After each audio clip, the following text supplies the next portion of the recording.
Hello students, welcome once again. Students, synthesis के series में आज हम सिंथेसिस के सिंपल सेंटेंसेस में रूल नंबर 6 ज़िरन या नाउन से पहले प्रीपोजिशन का प्रयोग स्टडी करेंगे। इससे पहले जो 5 रूल्स हमने स्टडी किए हैं और आप उन रूल्स को मिस कर गए हैं तो वीडियो के डिस्क्रिप्शन बॉक्स में उन सभी वीडियोज़ का लिंक दिया गया है जहां से आप उन्हें समझ सकते हैं। तो आज की वीडियो रिलेटेड है ज़िरन या नाउन से पहले प्रीपोजिशन का प्रयोग करके हम सिंपल सेंटेंस कैसे बना सकते हैं। ज़िरन क्या होता है?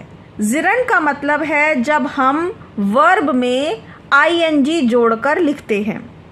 रीड पढ़ना और रीड में आईएनजी जोड़कर रीडिंग लिखना कहलाता है ज़िरन।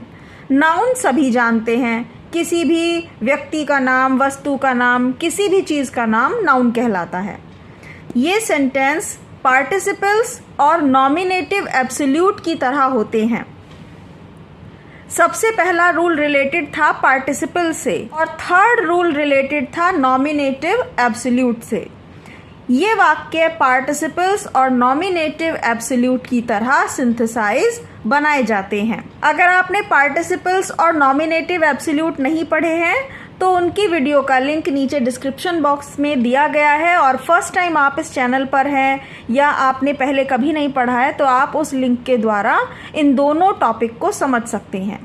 अगर आपको ये अच्छी तरह से आते हैं तो फिर मुश्किल की कोई बात नहीं है, क्योंकि पार्टिसिपल्स बनाते समय सबसे पहले अब हम प्रीपोजिशंस का यूज़ करेंगे।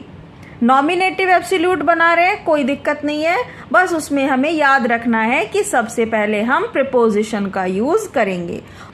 कुछ इंपॉर्टेंट प्रीपोजिशन जो हम इन वाक्यों में यूज़ करते हैं वे हैं on, after, without, by, in spite of और बिसाइड्स। रूल्स आपको सेंटेंसेस से ज़्यादा अच्छी तरह क्लियर होंगे। पहला सेंटेंस हमने लिया है he reach the office, he found no clerk. अब एग्ज़ाम में इसके आगे केवल ये लिखा होगा कि आपको इसे किस चीज़ में चेंज करना है, सिंपल सेंटेंस में। ये लिखा है सिंपल सेंटेंस बस। लेकिन जब आप ये सेंटेंस पढ़ रहे हो तो आपको क्या समझ में आ रहा है? वह ऑफिस पहुंचा और उसे वहां कोई क्लर्क नहीं मिला। दोनों सेंटेंसेस में एक ही सब्जेक्ट है तो ये पार्टिसिपल से बन सकता है। पार्टिसिपल्स जो रूल नंबर 1 पढ़े थे हमने। रीचिंग द ऑफिस, ऑफिस पहुंचकर। ही फाउंड नो क्लर्क, उसे कोई क्लर्क नहीं मिला। ये होता है पार्टिसिपल का तरीका। लेकिन अगर आप इसे प्रीपोजिशन यूज़ करके बना रहे हैं तो ये कैसे लिखा जाएगा? देखिए, यहाँ हमने कहा ऑफिस पहुंचकर, यानी कि ऑफिस पहुंचने के बाद। तो आप यहाँ प्रीपोजिशन का प्रयोग करेंगे after reaching, after reaching the office, comma. ये रीचिंग, रीच वर्ब हो गई, आईएनजी लगाने पर ये बन गया ज़िरन। और ज़िरन से पहले ये हमने यूज़ की है preposition after. After reaching the office, office पहुंचने के बाद। He found no clerk. इस तरह से ये सिंथेसिस का रूल नंबर 6 कहलाता है। After reaching the office he found no clerk, इसमें हमने प्रीपोजिशन यूज़ की और ज़िरन के पहले हमने प्रीपोजिशन यूज़ की है। नेक्स्ट है she work hard, she got good marks.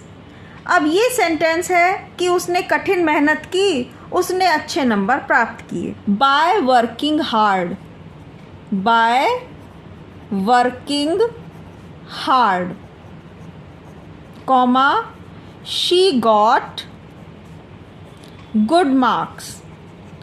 यहाँ बाय का मीनिंग है द्वारा, कठिन मेहनत के द्वारा उसने बहुत अच्छे नंबर प्राप्त किए।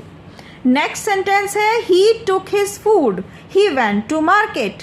इसमें भी हम आफ्टर का यूज़ कर सकते हैं। After taking food, after taking verb की फर्स्ट फॉर्म में आईएनजी लगाते हैं तो टुक जो सेकंड फॉर्म दी गई है उसे हम फर्स्ट फॉर्म बनाकर आईएनजी यूज़ करेंगे।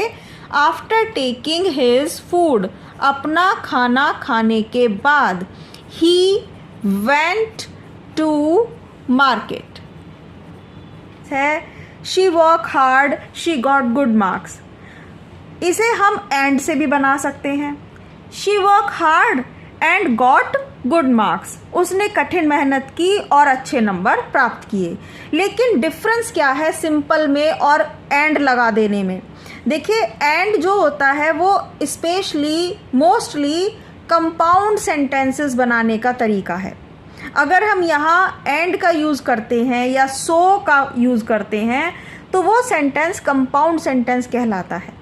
बस इस चीज़ का ही डिफरेंस है। इसके लिए हम एक स्पेशल अलग वीडियो बनाएंगे जिसमें तीनों चीज़ों का डिफरेंस क्रिएट करेंगे कि ये कंपाउंड सेंटेंस किन शब्दों से बन जाता है, कॉम्प्लेक्स किन शब्दों को यूज़ करने से बनता है, और सिंपल का क्या क्या रूल थे, क्या क्या तरीका था। सेंटेंस है her husband died, she heard the news, she fainted.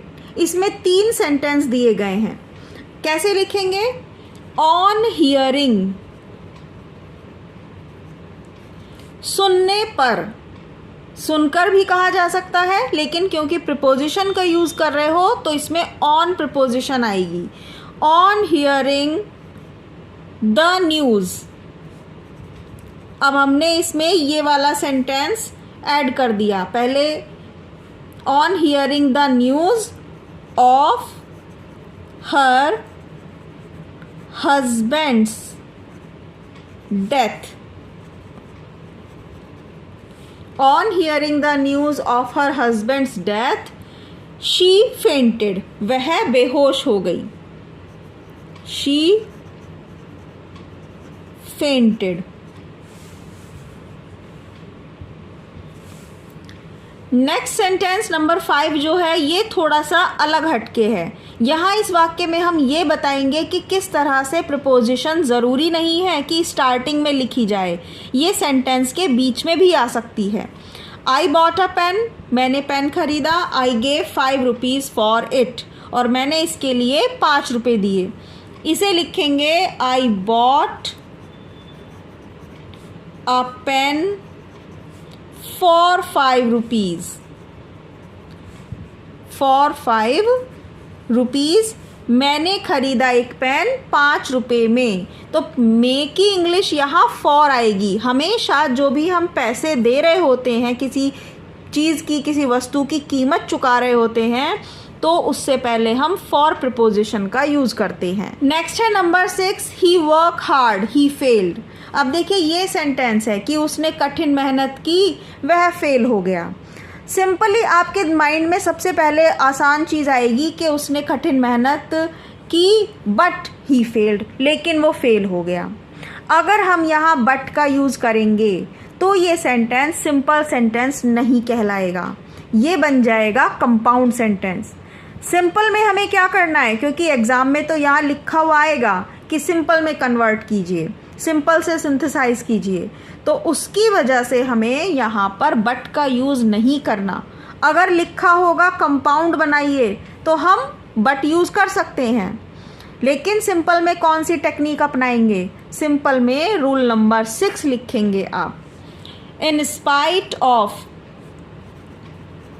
और इस रूल नंबर 6 में आती है प्रिपोजिशन का use, in spite of.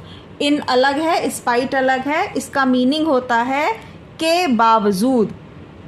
In spite of working hard,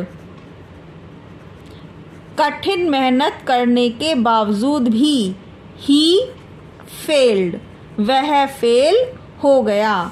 students, I hope आपको ये समझ में आया होगा कि ये वाक्य कंपाउंड में भी बन सकता है और सिंपल में भी बन सकता है, लेकिन नियमों का ध्यान रखें।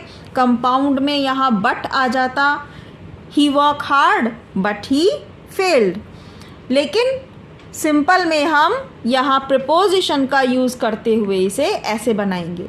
जब यह प्रिपोजिशन यूज़ करेंगे तो ये बनेगा simple sentence, in spite of working hard, कठिन मेहनत करने के बावजूद भी ही फेल्ड, वह फेल हो गया। तो स्टूडेंट्स, आई होप आपको ये सेंटेंसेस समझ में आए होंगे। अपने डाउट्स, अपनी कोई प्रॉब्लम, आपको इस वीडियो में कुछ भी नहीं समझ में आया हो तो कमेंट के द्वारा बताइए। समझ में आया है तो वीडियो को लाइक कीजिए, और फर्स्ट टाइम इस चैनल पर हैं तो चैनल को सब्सक्राइब करना नहीं भूलिएगा। मिलते हैं जल्दी ही सिंपल सेंटेंसेस के 2 लास्ट टॉपिक के साथ। Thank you so much.